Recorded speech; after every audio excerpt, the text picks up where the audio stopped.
Any feeling felt all the way through is bliss.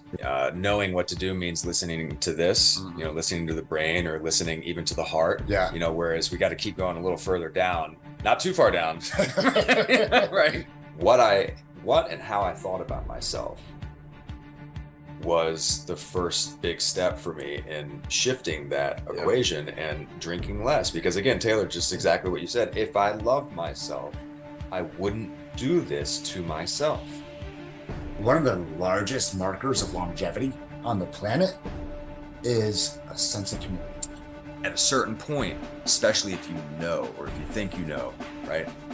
Not following the gut leads to tremendous consequences. And listening to yourself, being a little bit of a rebel, being a little bit of a pirate, like I am happy and healthy as can be, knock on wood, thank God.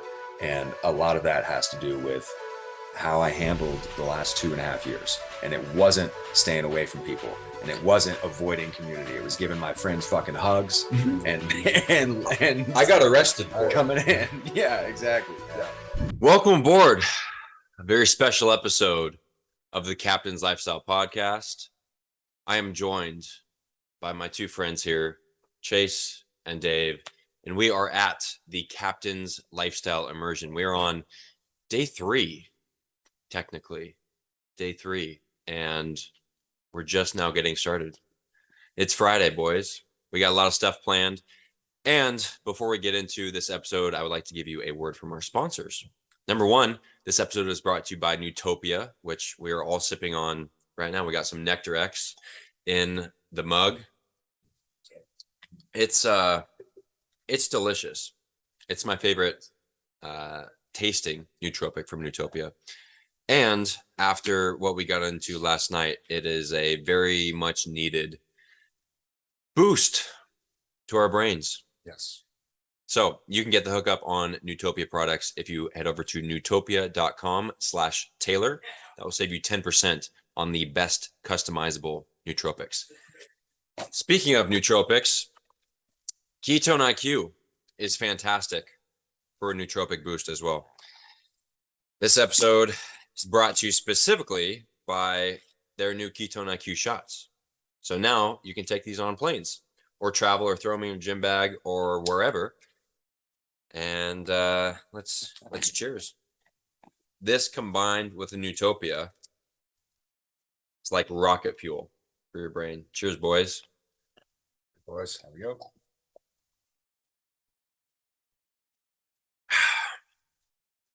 Really good for mental clarity, for physical performance. I was talking to you about that the other day. I got Will sponsored by him. So yeah, to get the hookup, head over to hvmn.com. Use code Captain Morgan 10. That will save you 10%. I think I got the discount increased. I don't remember though. So it'll save you something. And last but not least, this episode is brought to you by Lambs, the world's healthiest clothing, because they're made of silver fibers, which blocks up to 99% of harmful electromagnetic frequencies. So you can protect yourself from oxidative stress, so you don't get any of that brain fog. And I'm going to gift my fellow captains What a legend. with a Lambs beanie. So you've got black. I imagine they sent a gray, or so we get. You got gray or black? Gray or black? Here, wait. He's got the biggest head in America, so whichever side whatever is the the biggest X side. side. It's all. They're all the same. Here, put a gray in one hand and black in the other. Mix them up.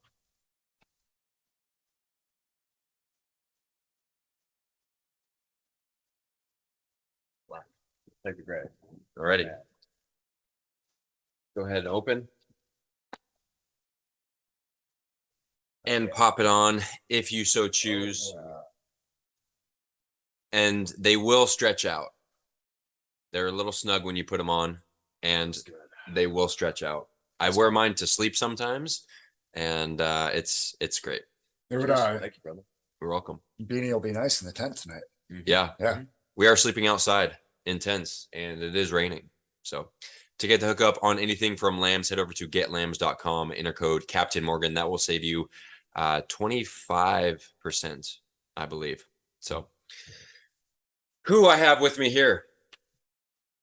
We've got Chase Tolleson. We've also got Dave Robinson. These men are magicians. They cast spells with their words, and they teach others how to do the same. They give a talk yesterday on our platform there, our little performance stage, and it was phenomenal. Had some major breakthroughs, and that's going to continue again today. So Chase, Dave, welcome to the Captain's Lifestyle Podcast. Thank you. Thank you. Pleasure to be here. We're having a ball. And as you said, we're just getting started. You guys like this? We're having fun? Yeah, it's so fun. Great time. So fun. Yeah. Hey, we were talking about got earlier. to get in the ice first today. I did. Oh, naughty boy Dave. All right. Sleepyhead. Apparently we have 6 a.m. wake ups here. So that's fantastic. I sleep with earplugs. I've been joking that if I had to take 3 survival items to a deserted island, then one of them would be earplugs, because I mean, God, It helps you sleep. Yeah. so much better. So I missed the first holler from our esteemed captain here. All that means is I was not loud enough. Yeah. And then I heard my name a couple of times. And then I heard Brooks's name. I was like, oh, the 2 guys who woke up at 4 a.m. for the flight. It makes sense. We're the 2 naughty ones sleeping in. So we got to get in the ice bath first this morning, 2 minutes, which was a joy, and then popped into the barrel sauna right afterwards. So we've, at 6:15 a.m. we've had contrast therapy, had some Wim Hof breathing, some exercise in, and I'm feeling fantastic. And some bone broth and some raw liver for Raw most liver. everybody. It was good. And now nootropics and a podcast. I mean, Yeah, what else can you ask for? that's it. Get into some words later, get into some stories later. Yeah, so if you guys noticed, when he was talking about him waking up early and getting into the ice bath, did you notice that he didn't say, I had to get up and get into the ice bath? He said, I get to be the first one to get up and go into the ice bath. Talk to us about the difference between have to and get to. I imagine you guys know a little bit about that. Totally. Yeah, great observation and question. The difference in language is super subtle, and it can and does create a different feeling in the body for a lot of people. So have to is in the same category of language as should or need to, and we call this pressure language in the Enlifted Method. And it's what it does. It creates pressure internally for us to do whatever thing it may be. So switching the language between pressure to more constructive and choosing language puts the ball back in my court. And I will say this for anybody listening who's going, well, no, there are things that I need to do, or that I have to do. That's cool. Try each out loud and see how they feel.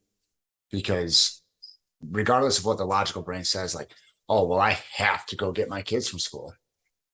I mean, somebody else is out there begging for your problems, right? 100%, yeah. So you get to go get your kids from school. Some people don't get to pick their kids up. Some people have been trying to have kids for years and would kill to have kids to pick up from school. Totally.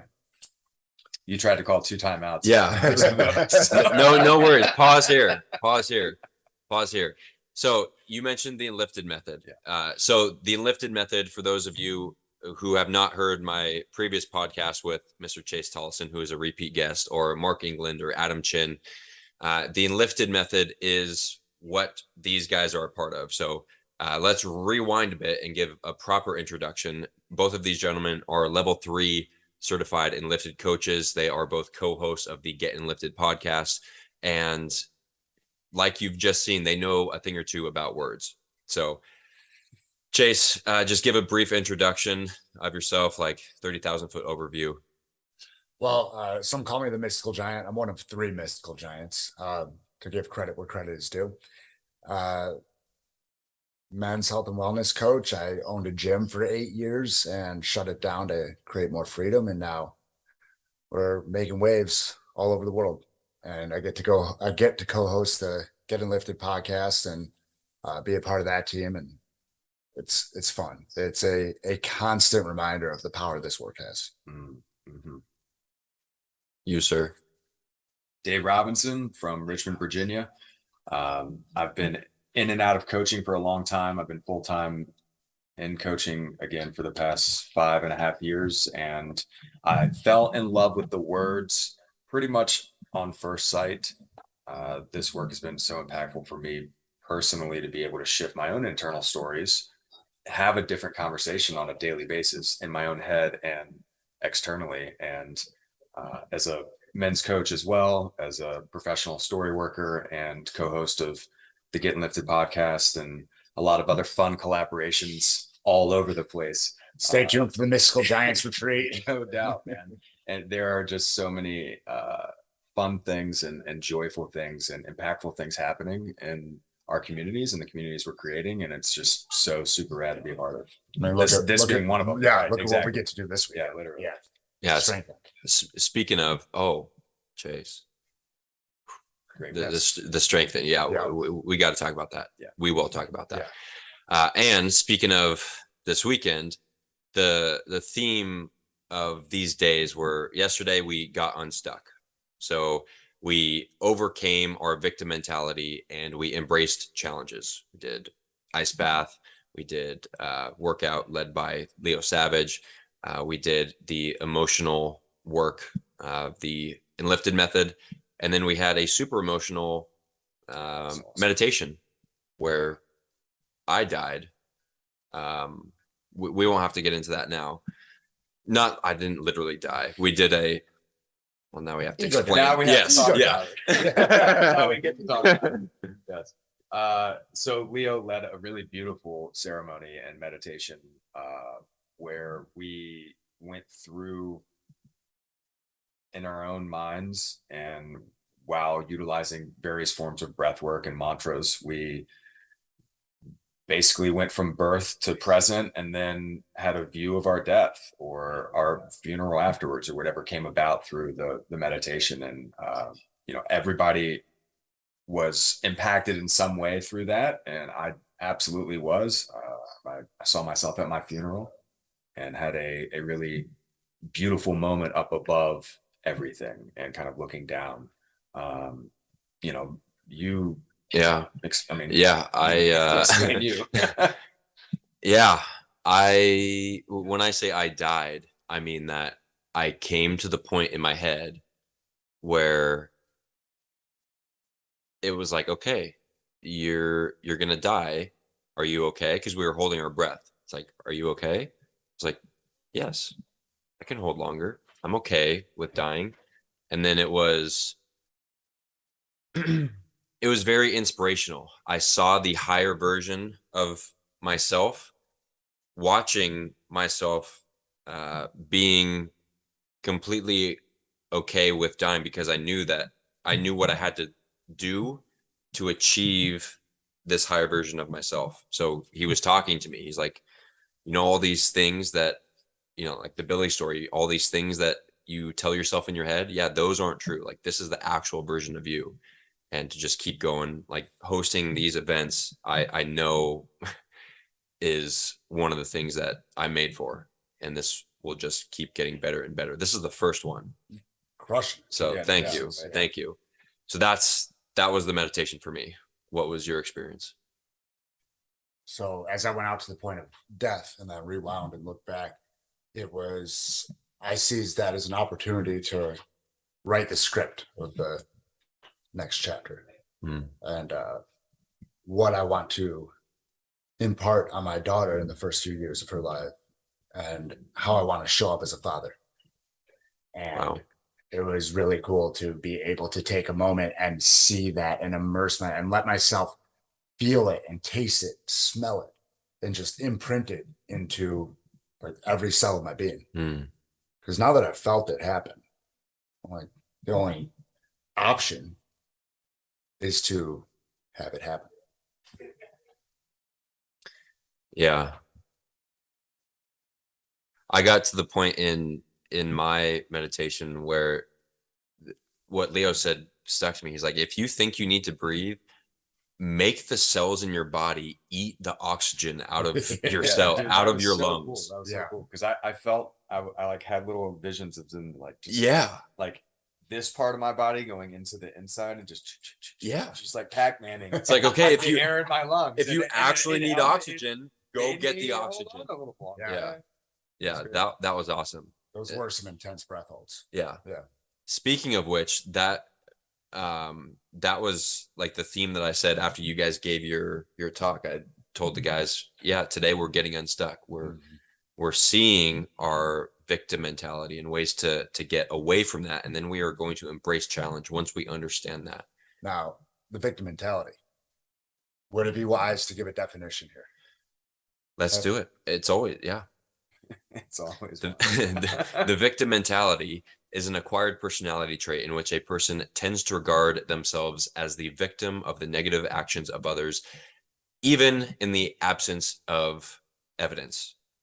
And the victim mentality depends on a habitual thought process and attributions. It's an acquired personality trait. That means you can unacquire it. Yeah. I mean, we picked it up somewhere, and it's a personality trait. It is not an identity. Like we're defining it as an identity, and what it is, it's a personality trait.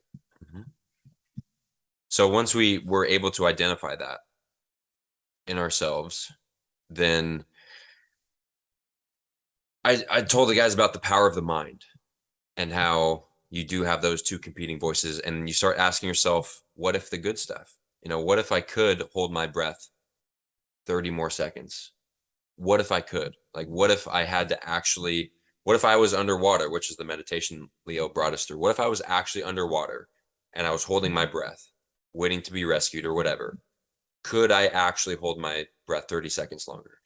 You can go a while longer. And for myself personally, in rescue swimmer school, doing underwaters, I had a full snorkeling mask on, right?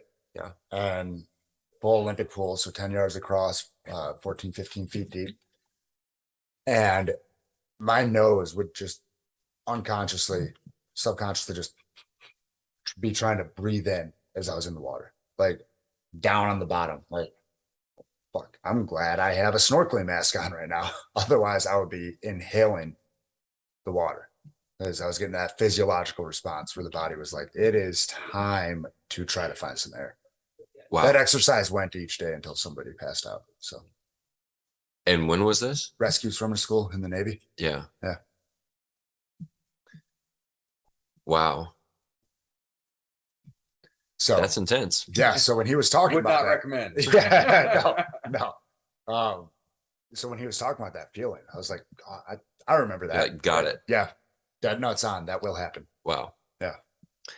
So yeah, going back into the theme for this weekend, like we just said, day one, get unstuck, observe the victim mentality, start to move away from it, embrace challenge mentally, physically.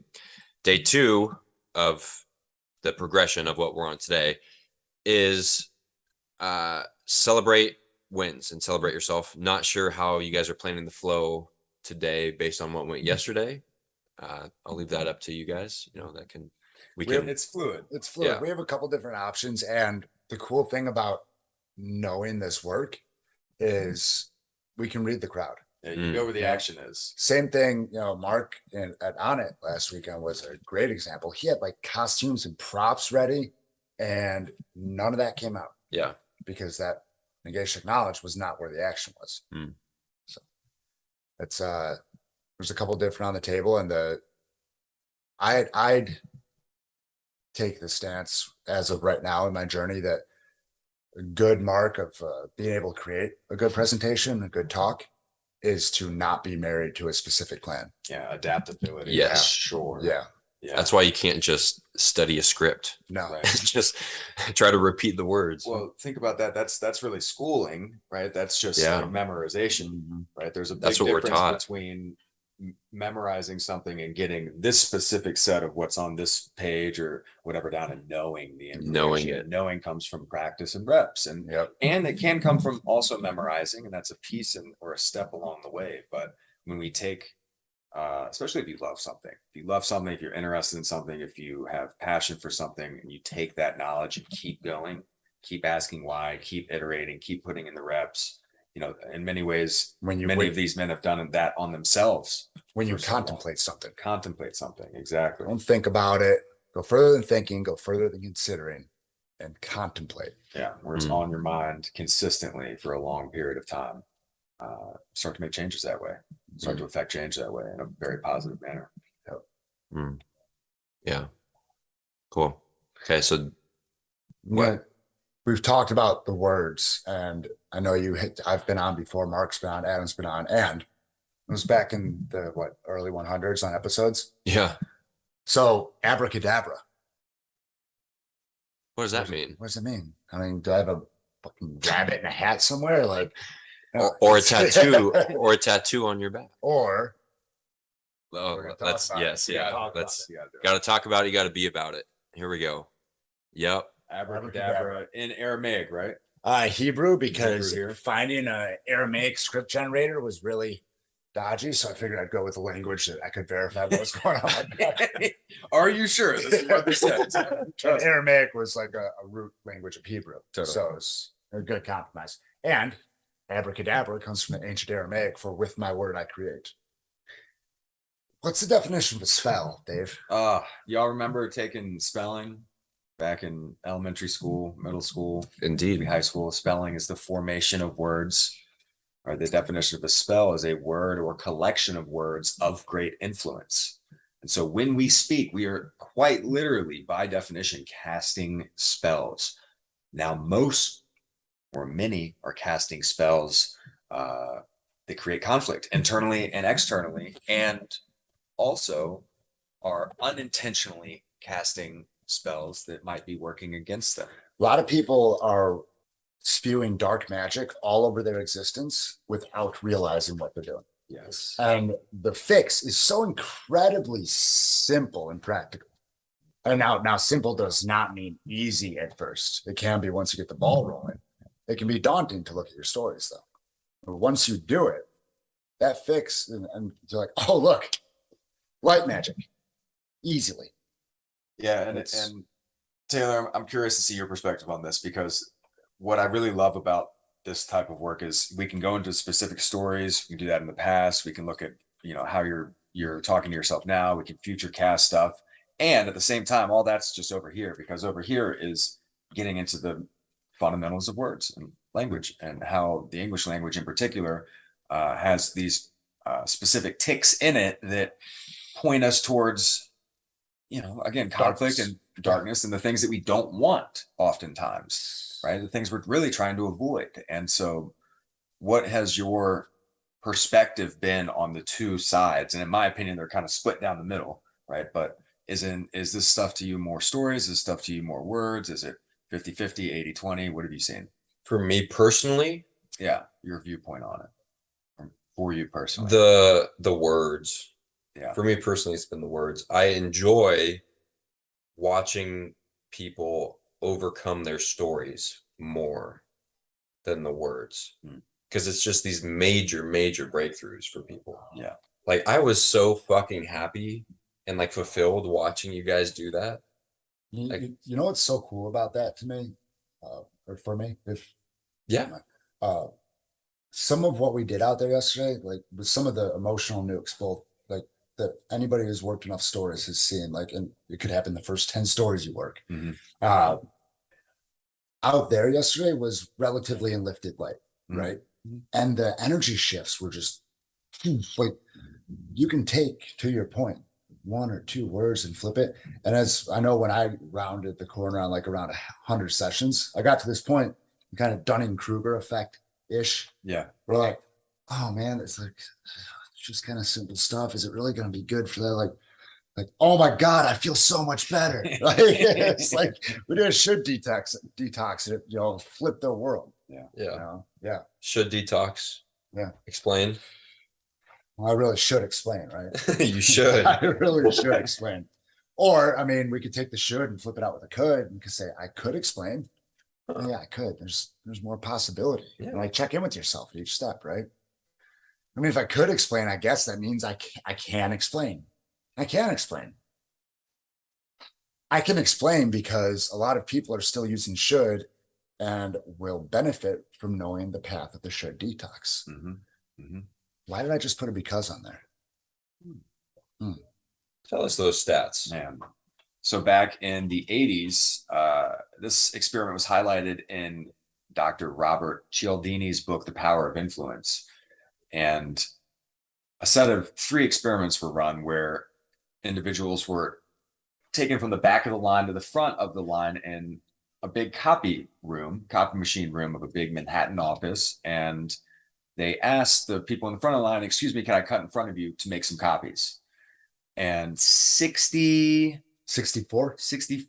of the time, they got a yes, because people are generally nice and want to avoid conflict, all things considered, right? So sure, cut in front of me, make some copies.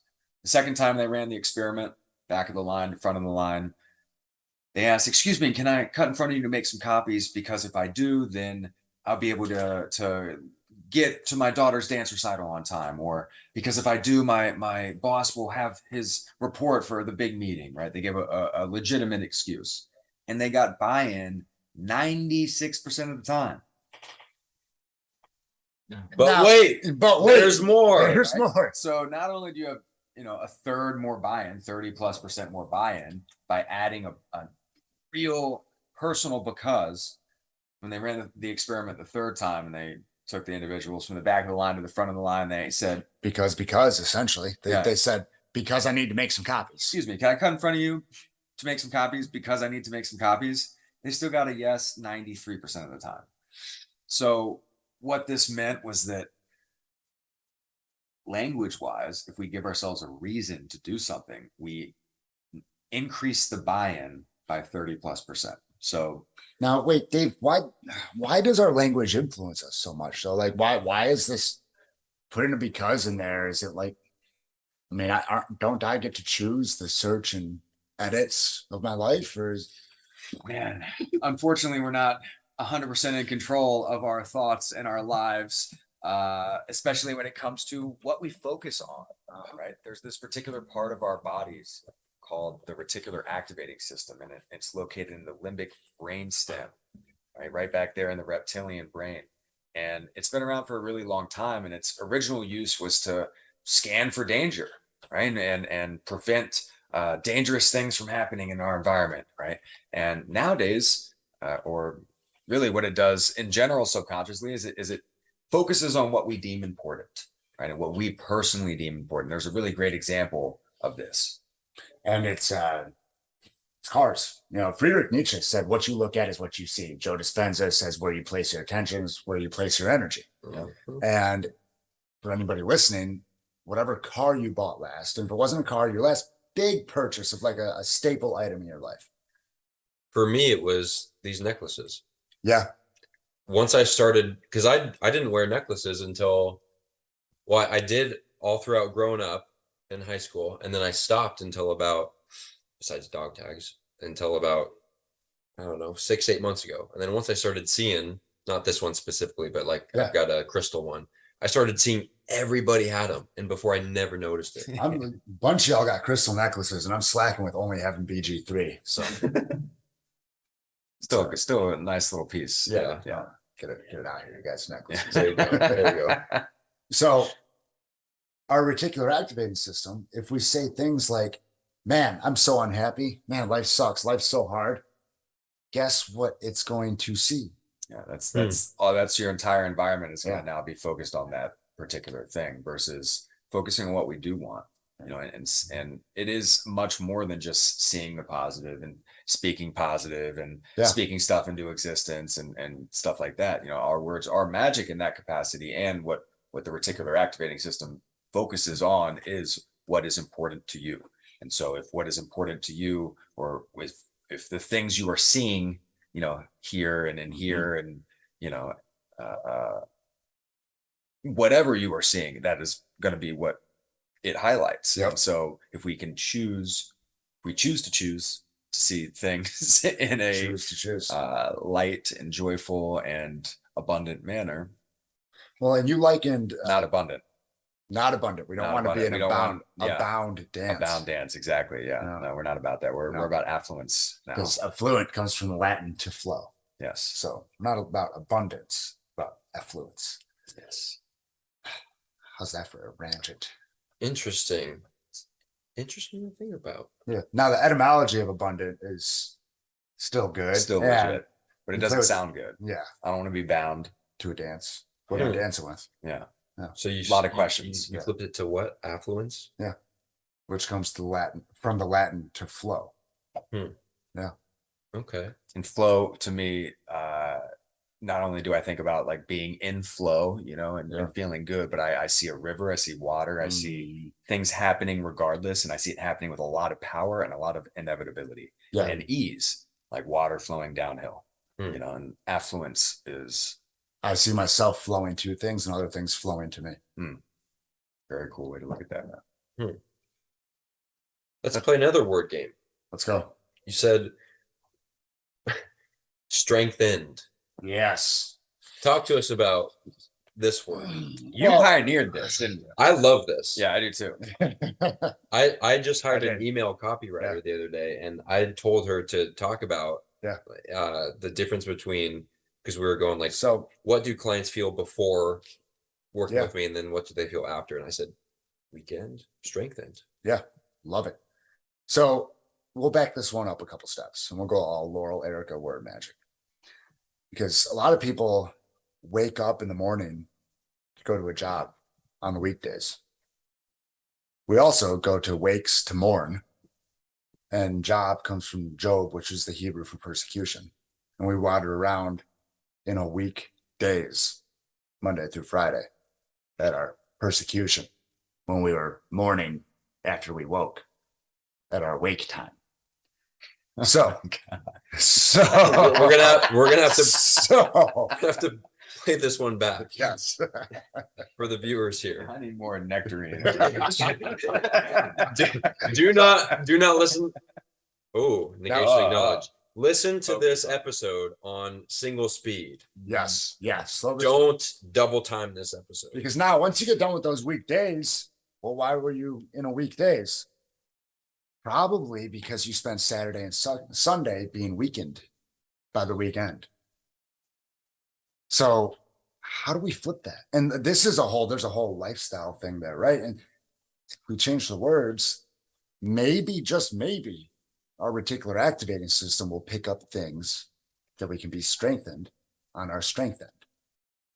So if we start calling it a strength end, how are you going to justify calling it a strength end if you're repetitively doing things that do not serve your goals in life?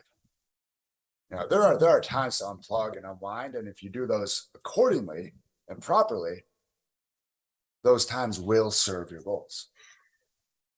And that would still be a strength end. Yeah, I talked to the guys yesterday about, or no, that was today, about like celebrations. You know, people use the weekend as a celebration, like a celebration of what? What are you celebrating every single weekend? Like going out drinking and whatever.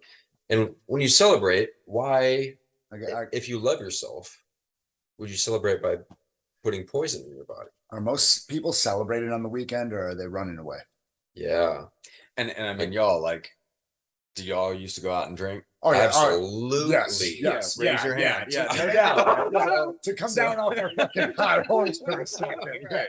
Yeah. Yeah. Hondo P. All right. So this is all coming in on the back end of I'll speak for myself, and I know Dave told the The story story, yesterday right. of wanting to drink on a Monday morning at 7 a.m. before work. I used to go out in San Diego to 250 college nights on 250 you call it's on college night at the bar and get a shot of Rumpelmans and a Long Island iced tea in the same round for every round that I was there. I'll go to another bar on Thursday night for cheap fireball shots. Yeah. And then I would keep going through the weekend. yeah. So been there, done that, Yeah. and it, you know, honestly, taking a hard look at how I thought about myself, let alone how I was physically feeling, right? But what and how I thought about myself was the first big step for me in shifting that equation and drinking less. Because again, Taylor, just exactly what you said. If I loved myself, I wouldn't do this to myself. Period. At least as often as I was doing it, and with the intensity in which I was, drinking and sub drinking for a lot of things, like staying up late playing video games, or chasing, girls all over the place, or working fast food, eating like shit, working 14-hour days, because that's what I thought I had to do, I mean, and you can sub a lot of things in here. Yes. Yeah, I definitely didn't love myself when I was in the Marine Corps. I would drink almost every single weekend, and when I say drink, at the time I didn't drink to just have a drink or two. Like I drank enjoy to it. fucking You got to drink to get fucked up. Yeah. And so I would drive back to base drunk. Not every single weekend, but very, very frequently I would drive back to base drunk. Yeah. Sometimes, one time in particular, I woke up at about 6:30 a.m. in my car to my friend who was on duty knocking on my window with my car still running, not having any idea how I got there. And it's like, how the fuck, one, did I survive to make it back here? Two, make it past the gate. Dirt. Like, and three, have your buddy go like, yo, they do. turn off the That car big and get out of buddy the car. who- Yeah. Instead of us fucking man, a blue that- Falcon. Yeah. That's my last night in Bahrain before I was flying out and processing out of the Navy. I woke up the morning after, and they had absinthe over there. They had these things called bullfrogs that were like all the booze on the shelf, plus this energy drink that's illegal in the United States. And those were green. And I woke up the next morning in a recliner, and I look over my left side, and there's this like green crust running down the recliner. Oh, I'm like, what the? And I was like slime. I was like, oh, that's from weird. Ghostbusters. What is that? And then it hit me like, I'm like, oh, I puked. I look down at the ground and it's dry. It's like weird. And one of the guys coming, he's like, oh, we already cleaned up your puke a couple hours ago. So I came home, sat down in this recliner, turned my head over, puked over the side of it, and just fucking went to sleep. Dude, I could have died. Like I was in a recliner, vomiting. Yeah. Lean back. So We've been there. long-winded ways to say we've been there. And again, it comes down to the decisions that you want to make for yourself and why you're doing it. And for me, a lot of it was culture. It's what my buddies were doing at the time. And, now look at who we choose to hang out with. No, Going to your 3 degrees of influence. that, and that you're not a product. Yeah. of- I want to You're not the swing this same. both ways. So there's 3 degrees of influence, right? Your friends are influenced by your habits, your lifestyle, your personality, what you do. Things like cigarette smoking, drinking, obesity are contagious 3 degrees out, 3 connections out. Your friends, both ways. Now, there's this concept called entrainment, where grandfather clocks, you put them in a shop, they're going to swing all in sync. And they're actually communicating through tiny vibrations in the wooden cases that transmit to each other. They all fall in sync with the largest, most powerful clock in the shop. We're going to keep that. Fuck yeah. All right. So they all fall in sync together according to the largest clock. So are you a direct reflection of the 5 people with whom you spend the most time? Or are the 5 people with whom you spend the most time a direct reflection of you? Your choices, your habits, your values, your actions, and how you live your life, your character. And if you're the biggest fucking grandfather clock in the room, then the 5 people with whom you spend the most time can be a direct reflection of you. That hit me hard when I got that. I was like, damn. Okay. So now your friends matter. Yes. Let's go. Yeah. You want to talk and about it really is tribe. what was the word you used when you commented on that one? Responsibility. It's a good word. Yeah. It's a good word for it. having and creating the responsibility for your internal community, and then your inner community, and then your outer community, and looking at it as far as, because if it is 3 friends groups, And Yeah. think about that. Like, so if it's one person here, then it's everybody they touch.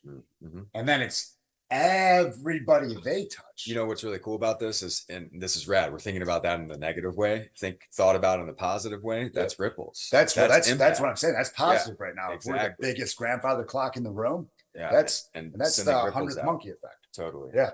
How I view it is, you mentioned responsibility, your ability to respond. How I view that is, responsibility is your ability to respond to your own internal integrity. I think that's extremely lacking in a lot of men in today's society, and it's more boys who listen more to their belly than to their intuition. Like, is this the right thing to do? Like, most people know what the right thing to do is. Most people knew what the right thing to do is. And it was programmed out of them and bred out of them, and even by some well-meaning people who and this right thing, because the right thing is often very individual, right? Yeah, and we often think knowing what to do means listening to this, listening to the brain, or listening even to the heart. Yeah. Whereas we got to keep going a little further down, not too far down, right? Sometimes You start listening to the bottom. There's head, a certain age. There's a certain age range. All right, not too far down. Yeah, right? we have been there as well. If we land in the middle, right, and listen to our gut, right? Our brain and our gut has a very ancient connection, right, and a very, very deep and real connection. And listening to our gut, that feeling we get that gut feeling, right? But and that sounds cliche, because then It's okay, my real. gut feeling, and you start thinking about it. It's like no, like in your gut feeling about a certain thing, situation, person, etc. That's the tell, and we've gotten away from that largely. Well, they were calling the gut the second brain for a while, and now with the amount of receptors in the gut, some people are like, no, it's the first brain. Do that. Talk about that study that they did in mice about the gut microbiome. About gender? No, about how, if maybe that wasn't you. Maybe this was my last podcast, Christian. So I interviewed another holistic lifestyle coach like myself, and he gave this study that they had 3 groups of mice. One mice who had a normal gut microbiome. It was the what do you call the group that's not fucked with? Control. Yeah, the control. And so just normal mice. Then they had another group of mice. They nuked their microbiome with antibiotics. They got nothing. And then they had another group of mice who nuked the bacteria and then replenished it, I think, somehow. And I forget the middle stuff, but the ending of it is the mice without the gut microbiome, like, had no gut microbiome at all. They took the antibiotics. Yes, I left a part out. They separated the pups who they did this to from their mothers, like at birth. So it caused a traumatic stress to be separated from the mother. Right. And the mice that had, at the end of the study, no gut microbiome from the antibiotics exhibited no stress response from being taken away, because they had no emotions. That there were no gut microbiome. Wow. Which so is, they got numbed out to it. Yes. Wow, that's wild. Go ahead. I got bit by a spider in 2017 and put me in the hospital for a couple of days, and I had more than a dozen IV bags of fluids and antibiotics and shit like that. And so I got totally nuked. And I went through afterwards for a couple of weeks until I was able to work with a functional medicine practitioner and get some like high-end, basically like a high-end gut replenisher of microbiomes, right? Because I guess, all right, so I nuked my microbiome, and I felt apathetic towards life, depressed, just like kind of in like a state. So I wasn't even really depressed. It was just numbed. Just Yeah. Well, yeah, So 90 now that- like that up makes- to 80 to 90% of serotonin is produced in the gut. Oh, So if you wow. fucking nuke that, yeah, you're not going to feel good. I could feel good. Speak no matter what. actually, Yeah. hold on. Speaking of serotonin, we can get a little boost here. Did this guy just Little fucking tee that up for himself? Wow, Newtopia, Get a little Xamarin Juice. boost. We got a rapid neurotransmitter stimulation. I yeah, love that little boost under the tongue. yeah, under the tongue. Yeah, just like we did before. Little product plug, perfect timing. You guys can get the hookup on this stuff, newtopia.com/Taylor if you want that extra little serotonin boost. Tastes good. Yeah, but that's wild though. Like no gut bacteria, no emotions. You know, So go ahead. if we correlate that now, because all of us sitting here have backgrounds in both physical, personal training, coaching, fitness, and have fallen in love with the words. Mhm. And I'm gonna make a big fucking leap to say that all of us understand how crucial it is to have both sides. Mhm. Because if the story work, call it what it is, at a certain level, it's energy work. Working with the words, you're moving energy, whether you think it's like the woo-woo or just like stuck emotions, you're moving energy. Now, if our body is the conduit for which that energy to flow, then yeah, things like your gut microbiome and your physical health matter to be able to move that energy effectively. Yes. It's our bodies work in concert within itself and all its various systems and within its environment. And a lot of times we're not necessarily in control of many aspects of the toxins and disruptions that our environment can give us. In many ways, we can take some steps to mitigate that, some drastic, some big, right? Yeah. And we are totally in control of what happens inside of our vessel, the decisions we make, how we think, how we breathe, right? And ultimately how we nourish ourselves with not only food and drink and community and love, but sun and nature and the earth and words. That community and love right there, because we've had this conversation before. One of the largest markers of longevity on the planet is a sense of community. Yep. Y'all know about the Harvard happiness study? Tell us about it. 70 years, actually it's more than that. It's last time I checked, it's still an ongoing study. These researchers from Harvard took a whole bunch of variety of men, some from the poorest places in Boston, some like I think Robert F. Kennedy was one of the, or no. Anyways, the whole spectrum of rich, poor, in the middle, whatever. And they followed them throughout their entire life. And they were trying to find out what like allows you to live the longest, healthiest, happiest lives. So they tracked things like, do they smoke? Do they eat garbage? Do they sleep? Whatever. So they measured all these things. What they found, the number one major correlating factor to those who lived longest and happiest lives were the ones who had a deep sense of connection with at least one person. And we could go a lot of different places. I mean, Yeah, I was being passion. on the plane, so my mind goes to like yeah, vibrations and talk about like how the pandemic fucked so many people, like just with that sense of separation. And that's why. Can we talk about that for a second? And can I go on one of these? Yeah. Full send here, right? Captain, pirate, right? Create good trouble, right? The individuals who listened to the authorities and to everybody who was saying everything about, don't be near your loved ones, don't, go outside, don't hug people, et cetera, et cetera.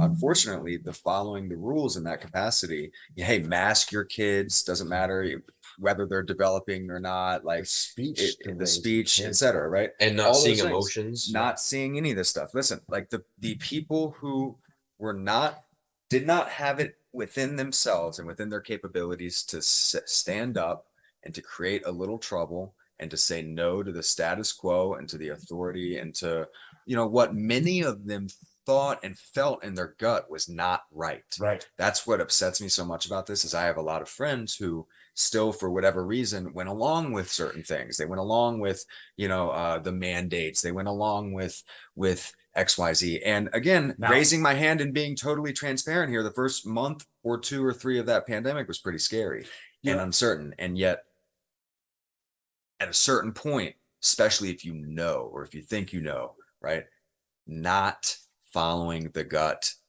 leads to tremendous consequences. And listening to yourself, being a little bit of a rebel, being a little bit of a pirate, like I am happy and healthy as can be, knock on wood, thank God.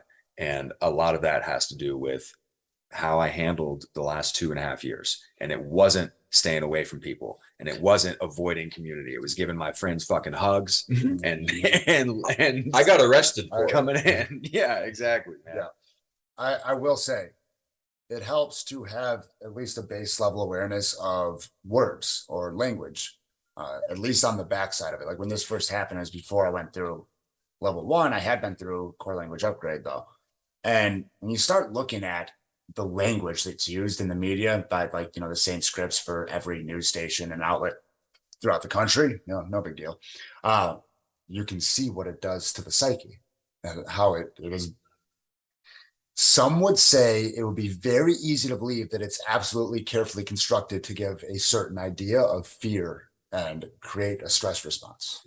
Yeah, and to have it continue for 1.5 years plus, and this winter, the thing that tipped me over the edge, I'm just gonna come out and say it. The thing that tipped me over the edge was the Biden White House announcement on something like December like 12th or 13th. Like, everybody prepare, official statement from the White House, prepare for a pandemic of the unvaccinated and a wave of death like and a long, hospitalizations, a long dark winter yeah. of death and hospitalization for you and your loved ones. And I was like, fuck off. That's our That was fucking leader. Yeah, that was Fuck the no. full end of it all for me personally. And I had been building to that point, and it's a charade in my opinion. And whether it is or not, the statistics say that if you take control and agency over your own personal health and avoid a lot of the negative health factors that leads to heart disease, diabetes, you know, strokes, etc., in regular society, if you do those things and are a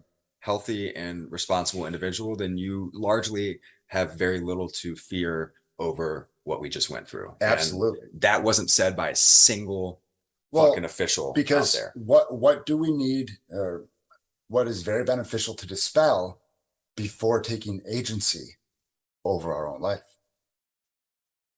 The victim mentality. Yeah, so 100%. So like it's one of those things, like, of course, like, people are in this state where the easier thing to do is to stay inside and do what they told me. They think it's the easier. It's the more comfortable thing to do. Thank you. Yeah, because they got AC and they got video games and they got, you know, whatever else it is. And I think one of the big problems is that we think in the short term. We don't think bigger picture. Like, is this the best decision long term? And I think that goes back to people not knowing their purpose, not having a passion, a true purpose, not knowing where they're going, what they or actually why. want, or living living a life of dank submission. Yeah, to quote Bukowski, and just living a life that they know that they could choose differently and be better. Can you say but they're too living a life of what? Dank submission. Dank submission. Like filthy, wet, rotten, living somebody else's rule. Oh. Yeah. Like, let's let those words really sink in for what they mean. And let's read through that one. Both of you guys, how many guys have you worked with? You know, men in particular that are 35, 40, 45, 50, who they're like, man, I haven't done anything for me yet. I swung the bat at 29, man, and Yeah. left the financial planning career because I was living a life of dank submission. Yeah. And I was doing my best. I had started the side hustle. I was getting fit again. I was doing XYZ, and I was still giving 40, 50 hours a week, and a lot of my time, energy, and mental thought and angst towards this thing that I like was meh about. And it led to a like B- life. And I had a fast forward moment of like being cool. Yeah, I could retire at probably like 55 or something like that and have a lot of money and like still be talking about death and disability all day long. And this subject I really don't care about. It was like good enough. It was good enough. It Yeah. was 100% good enough, dude. And what you said this morning, Yeah. in our ceremony together down there, like that's what you were avoiding and letting go of at all costs is the good enough. Yeah. So then Combo. So we took the leap, swung the bat, and let's touch on breath, even though it says breathe. Yeah. I almost segued us into that earlier. Yeah. Good call. Breath is important Because I got it fucking tattooed on my hand. yeah, that's a rad thing to do. Yeah. Like, I used to write Well, love or write whatever the thing is that I'm focusing on my hand. That's awesome. let me tell you the story of this. Yeah, I was in Venice Beach, hanging out and just by myself, and I went to a restaurant, which is something I don't typically do, like go places on my own.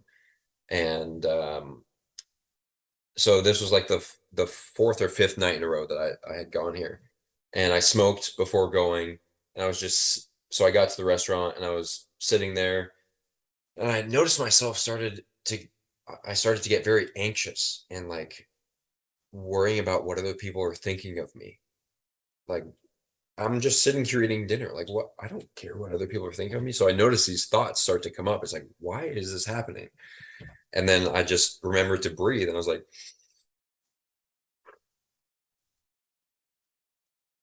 yeah, nothing's wrong. I was like, and then I looked down and I was like, I should get that tattooed just to remind myself all the time. And I did that night. That's fucking That's awesome. fucking rad. Yeah. And, hey, action dispels overwhelm. And that Action how much dispels action overwhelm. how much overwhelm did that action dispel forever into the future? Forever, dude. Oh my god. To use a Mark Englandism, it's a word now. Make it a sticker. Make it a Mark sticker. Englandism. Yeah. Yes, you heard it here first. Yeah, he said this at I believe he said it on it last week. And it's like when people tell me you have anxiety, well, do you have anxiety or are you holding your breath? Yeah. And when we have our breathing high and tight like that right there, that tight constricted feeling, a lot right now there's some people listening or watching that are going, well, that's just that feeling that I go through my life with. Cool. I would invite you to like just fucking hit pause on this podcast and take 10 slow, deep nasal breaths. Yeah. And then come back. I promise you, it's instantaneous. Yeah. The second I had that breath, all anxiety was gone. And I don't experience anxiety on a regular basis. It was just this freak thing. And I was like, I know what to do here. Isn't that so cool that we innately know what to do here? Gone. But think about it. Hey, calm down. That's our intuition. Yeah, take a deep breath. Take a deep breath. Calm down. Yeah. Right. And You see people doing that in the ice bath. Like, 100%. and then I said, breathe, you're safe. And you go back to the entrainment talk. You can be the biggest fucking grandfather clock in the room with breath. When my People brother feel it. When You're my brother was in present. the hospital dying, people were sobbing, right? You know what I would do? I'd just walk up, hug him, and start fucking breathing. And they didn't know what I was doing. They're sobbing, we go down to this cry. And the cry would go down to a couple sniffles. And the next thing, between a sniffle, they just match my breath on one of them. And to this day, multiple people that were there, like, your hugs got me through that day. One, I want to know how that felt for you. Two, the act of hugging releases oxytocin, which is also very calming. And so the combination of that and regulating their breathing must have been just everything they needed. You want to be a wizard? Hug people and breathe deep. Yeah, and hold it. Yeah. It's the full release comes after 17 seconds for oxytocin. So that quick little bro hug, like, it's good. Trust me. Yeah. If that's all you're doing, that's fucking great. And take it a step further and hold it for a beat and a couple more beats. Yeah. Get in there, right? And then that's where that's where you can really start to like settle down and relax. Tell me how that felt. Yeah. Because I imagine that's one of the greatest feelings you've ever experienced. Being able to help center people like that. in that moment? Yeah, I knew going into that day. So my sister got to the hospital behind all of us because she lived further away. And she came walking in, and Caitlin's a fucking gangster. When I got to the lake house last year, Mark walked up to me, gave me a hug, and he goes, "You and your sister, some of the people I've seen take to this work the fastest." Like, so I walked up and I gave her a hug. I was like, "They're gonna need us," because I gave her that hug. I checked in with her before I was said that. I was like, "Oh, she's got her. She's grounded right now. She's been breathing," and it was like, in a sense, and it kept me with a task for the day. Because As a man, that's important to have yeah. purpose. If everybody was in protection. pieces, that would have been a shit show. Yep. And I was the fucking rock. Now I'll tell you what, as I say that, I want to be sure to highlight this. Let yourself feel your fucking feelings too. Like I went home, and like on my way home, I was driving the car. I'm like, my brother died today. And I started crying. I was like, I'm gonna do this when I get home. I stood at the counter with my hand on the counter. I go, my brother died today. I started crying. Broke me the first time. I said, my brother died today. Took a big deep breath, kind of shuddered. And on the third or fourth one, I said it just like that. 5 or 6 hours after my brother died, I said, my brother died today. I aired that shit out right away.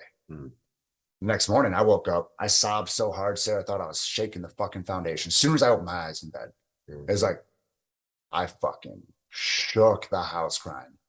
Dragged myself out of bed, turned on a cold shower. I think I fucking sat in a cold shower the first morning. The fact that I was able to be a pillar the day before, though, and owning it the night prior, I'm sure that owning it the night prior was the only reason that I was able to have such a big release the next morning. Totally. And guess what was integrated with owning it? What we got into this conversation with? Breath. And then very quickly on, you had that acceptance. Yeah. Which, if left if one doesn't take that radical ownership of the situation, and that acceptance can, or the lack of acceptance, can linger a long time and wreak havoc. Within the next 24 hours after I did that, I watched my uncle hug my dad. And like, I saw him walk in, I saw him sit on the couch, I saw him get up to go to his brother and give him a hug, right? And I'm gonna give myself a pat on the back for being able to get through this one. And let it happen. And the fact that I worked this story 4 days after it happened, or 7 days, whenever. And my uncle hugs my dad, and I'm standing up with my hand on the couch, and my hand just starts tapping. I'm like, out to the garage, and I was in pieces for like half an hour. My brother-in-law walks out, he gives me a hug, and he sent Caitlin back out, my sister. And she sits down, hugs me.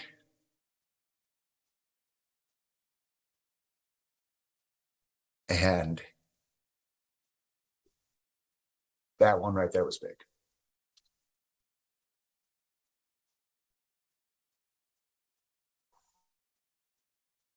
So I was like, oh yeah, I still have a sibling to get hugs from. And I could have focused. I could have stayed focusing on the loss. Or somebody out there is begging for your fucking problems. I get a sibling to hug still. So. Yeah. Thank you, man. No, thank you, boys. Yeah, that was marvelous. And I love getting to think of like what it feels like for somebody to have those feelings. That's why I love the Enlifted work so much. You see these breakthroughs that people are having, and like the further they go with it, the better it's going to be. Yes. And one other thing I want to say on acceptance is it doesn't have to, like, you don't have to start at this major level. Like if you experience something similar, you don't have to just start there. Start accepting these, lesser things. I talked to the guys about the ice bath. The cold is simply a feeling. Yeah. Just like warm is a feeling. You can accept your current position because you chose it, and you can choose when to exit that position in the ice bath. And you can just say, oh, this is just a feeling. I can hang out here. I don't have to try to escape this feeling. I can just let this feeling be for a little bit. Dive further into it. And I'll use the Joseph Campbell quote again. Any feeling felt all the way through is bliss. Fucking dive into it. I still get times. I was in my shared with me Google Drive, and I saw the celebration of life photos from my brother a month or so back. I mean, I think you're on the email list. I don't know if you saw that. I sent this out. I just started scrolling. And I put this out to my email list to my guys. I started crying. Yeah. Next thing I knew, I was fucking sobbing, sat down on the ground. I'm like, and it, part of me, to use an Angelo Ciscoism, crying is an emotional ejaculation. And Interesting. I sat down and I fucking sobbed and I let myself have it for like 3 minutes. And then you know what? I was good. And I got back up and I went to work. Yeah. I mean, I've always been a pretty empathetic person. That's just been my innate nature. And grew up with two younger sisters and I was helping care for them early on. And this work and seeing people's stories and sitting across one-on-one in person or across a screen from someone and seeing people go through the things that people can experience in this life, you know, the full spectrum of good and evil, you know, it has brought such a even greater and deeper sense of empathy and sense of compassion and understanding that people are people. We all have cards dealt. We all have a life and a history. And there's it's this word called sonder, and it's that realization that like everyone you know has a story, and everyone you know has a past, and like had a mom and had a dad and like was born and was a little kid at some point, and some, you know, grew up in a great spot and some in a not so great spot, and yet here we all are. And I think it was Thich Nhat Hanh that had a story around a pirate and a little girl that the pirate raped. And when you learn that you too could have been either of those people, that like everybody wants to judge the pirate. And with the stories that the pirate had, if you grow up that way and you have that community and you have that family, chances are you end up in that position too. So think about, let's bring in epigenetics. Yeah. Let's bring in the rat study here, right? We inherit a lot more than our eye color and hair color from our parents, right? We inherit many times their stories. We inherit their language patterns. We certainly, we inherit their accents, right? You're born in Boston. Your mom and dad speak Boston. You're speaking Boston. You're born in Louisiana. Your mom and dad speak Louisiana. You're speaking Louisiana. We inherit their posture. What do we know with how posture can affect gene expression and hormones? So of course things are looking up. Yeah. So down in the dome. 100%. So of course we inherit their traumas, and in fact, it's been proved scientifically in labs. And there's this really beautiful study done, beautiful and fucked up study at the same time, done on rats, where they basically Pavloved rats. Where every time they sprayed the scent of roses in the direction of the rats for them to smell, they shocked the rats. Scientists shocked the rats, and so very soon the rats had a natural response of fear, of that fight or flight or freeze sympathetic nervous system response state that comes along with fear. And they didn't need to be shocked in order for that fear to come when they smelt the roses, right? Now, the rats' babies, which are called pups, and then their babies, so now the grandbabies of the original, the grandpups of the original rats, both not only exhibited the same fear response without being shocked to the scent of roses, but also had a micro evolution or micro adaptation where they had even more receptors specifically to look for and hone for and find the rose scent so that it could avoid it because it was dangerous and bad. Right. And so this has been also shown in survivors of the Holocaust and concentration camps of the Holocaust, survivors of the Great Depression in Appalachia, and other parts of the world, the Dust Bowl and everything. And it can happen in individual places and families as well. And family, mom, dad, grandparents, great-great-grandparents, ancestors have traumas or things that they experience and go through. And here we are, experiencing negative things or experiencing emotional distress dis-ease in our bodies because of that. Let's think about that word. You know, we went on the weekend, weekdays. Right, let's think dis-ease. Disease. Dis-ease. It's literal dis-ease of our body.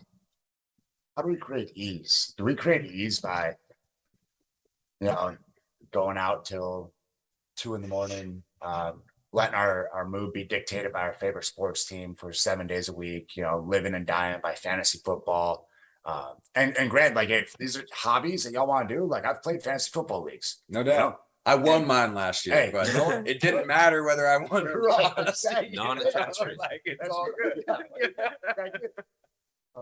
You know, if we're weighing our life on those, does that create ease, or can we weigh our life on who we are internally and how we hold ourselves and how we know ourselves?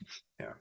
And this is one of the things that I admire a lot about you and you, Chase, and all the men here is that we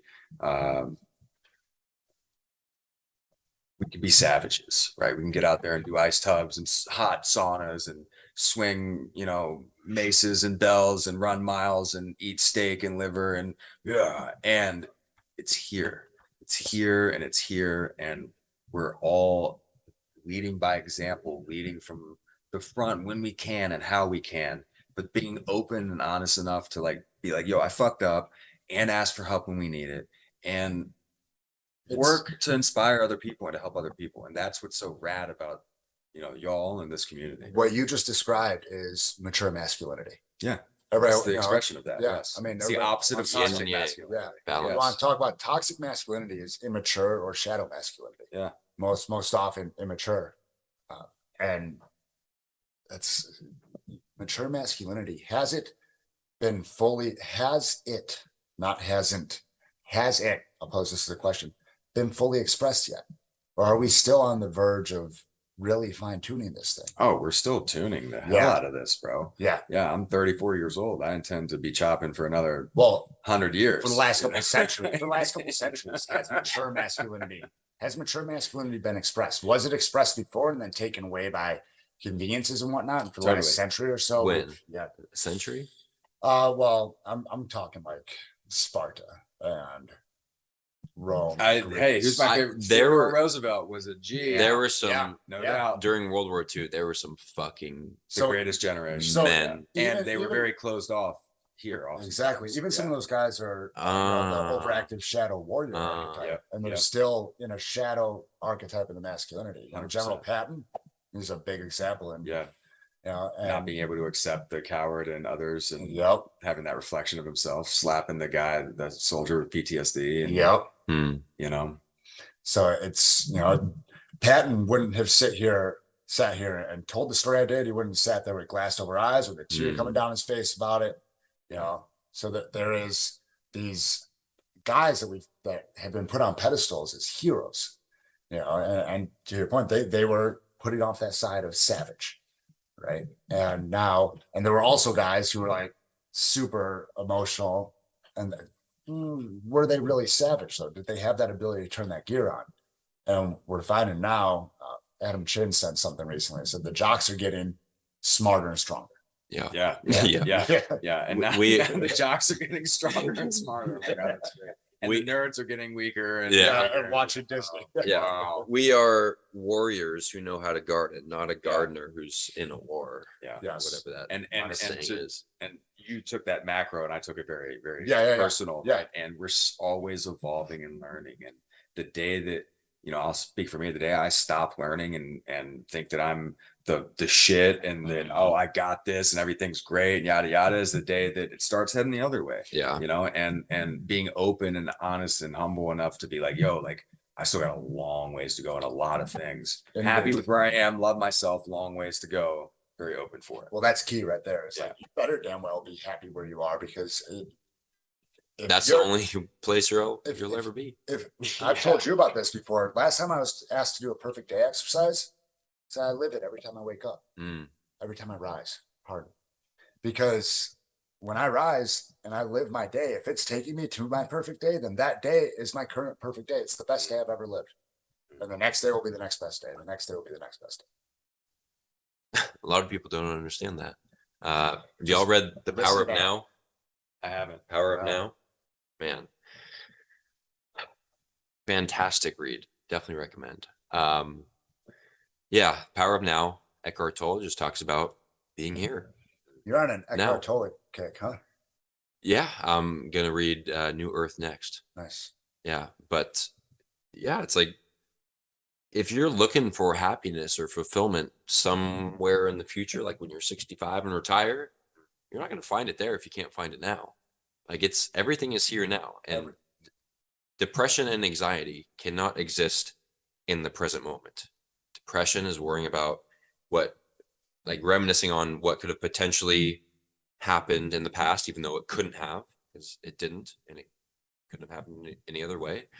And anxiety is worrying about what could potentially go wrong in the future. And the only way to influence what can happen in the future is what you do right now in the present. So if you want to get rid of anxiety, take action now. Action dispels overwhelm. So if you exist in the present, if you are here now and not trying to escape your current situation, whether that's you're in the ice bath or you're going through an emotional story and you don't want to feel those emotions, it's because you're not present.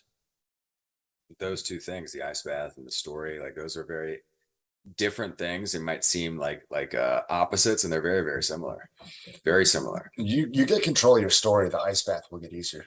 And vice versa. And vice versa. Yeah. Because then you can talk to yourself. You can say, what if the good stuff? Yeah. Yeah. What if I love the ice? And there's still resistance. I've done Yes. hundreds of ice baths, and I got to tell you, man, this morning again, like I chose my words very, very. Yeah, That it was your like punishment. 45 degrees outside Oh, before we even got into the ice bath, right? So I'm getting out of a cold ass tent, Yeah. you know, and it took me like 3 minutes to find my sweatshirt and pants, and I walk out there and it's like, you're up next. I'm like, well, I can take these off, you know. So it's still brings resistance to me, just like going into those stories or feeling those feelings sometimes. And we courage choose to overcome. Yeah. courage is taking action in the face of fear. Yes. Like we still have those feelings. It's Yeah. just we do the thing. Raise your hand if you know there's a story that you would have benefit from getting on paper, and you know this work, and you still kind of drag your feet a little bit before you wrote it out. I got multiple stories I've yet to write out, dude. Like, you're just staring at me. I can translate it in my head. I'm good. 100%. You're like, fuck, that's gonna be a gnarly one. You know, and So how much does writing it out? well, there's an ongoing study, one of these ongoing studies, 30+ year studies from Harvard. Is this the Only Yeah. 3% of people have written goals. The difference between a goal and a dream is a dream's in your head and a goal is written down. Yeah. And if you write down your goals, you are 1,000 times more likely to do it. 10 times. 1,000 times. rewind? Yeah. How many times? 1,000 times. A 10x return on writing something down. You could scribble on a bar napkin $500,000 per year. Just scribble it down, and your reticular activating system, from seeing you write it down that one time, you're like, all right, cool. Let's start looking for ways to make $500,000 a year. 1,000 times more likely seems like it might be a pretty good idea to do it even just a little bit. Maybe, perhaps, kind of. Probably. I mean, here's the power of vision boards, right? Or, Joe Oh, Dispenza wow, in dude. Becoming Supernatural has Mind Manifestation. Movies, which is a movie version of a vision board that you can make. That's fucking awesome. Yeah. So he talks about, have you read Becoming Supernatural? I've been around it so many Yeah. times. I just haven't. He actually doesn't gone teach through that the book. anymore. So he doesn't teach it anymore. At least because I went to Not his at the advanced seminar? workshop, Okay. and he didn't teach it there. It's And interesting. I don't remember the reason that he explained why. I have So- a vision. Yeah, go ahead. This Mind movie, it's essentially a vision board video with music set to it too. So now you have the auditory vibes, and you can go listen to that song whenever you want, and you're also watching it go by. So I mean, it's visualization. That's one of the if you're repeating a task or trying to learn something, you can get 75% ish of the benefits of that task simply by laying down on your bed or closing your eyes and going through very deeply and intimately in detail that visualizing, imagining that task. Right. there's studies out there of guys who I think there was, if I'm recalling correctly, there was one done with free throws, basketball, a group that practiced and a group that visualized making it, and they both improved the same, if I recall correctly. Yeah. It Yeah. was very similar. Yeah. Wow. Yeah. So now we combine those two things. Uh-huh. You know, you practice, plus you put your intention and your effort and your visualization behind it. And when you put that in terms of perfect day or future life or vision board, right? I made a vision board and I've got it right over my bathroom, right over my toilet. So every time I pee, every time I brush my teeth, every time I wash my hands, I'm looking at that thing. And right at eye level is a picture of the house that I want. And underneath it says significant sales. I bought like 4 magazines and like had a cutout, and like just like my partner Ruslan and I each made our own boards, you know, and we're just like cutting all this stuff out, and it's got a ton of other stuff on it, but it puts my reticular activating system on a lot of the things that I love and enjoy and desire and hope to am working on having the affluence for. So the flow. The No, flow. what's interesting about all this? I have one of the 369 manifestation journals as well. Dude. And I had started it last Do you guys year. like those? Yeah. Love it. Yeah. Yeah. All right, I'm gonna have to get those. I opened mine back up Link because will be in the show notes. Cool. Highly So, recommend. Cool. I was about halfway through it when I had put it down. I've been going for a few months straight, and I opened it up, and some of the original goals I wrote, it's like, oh, check.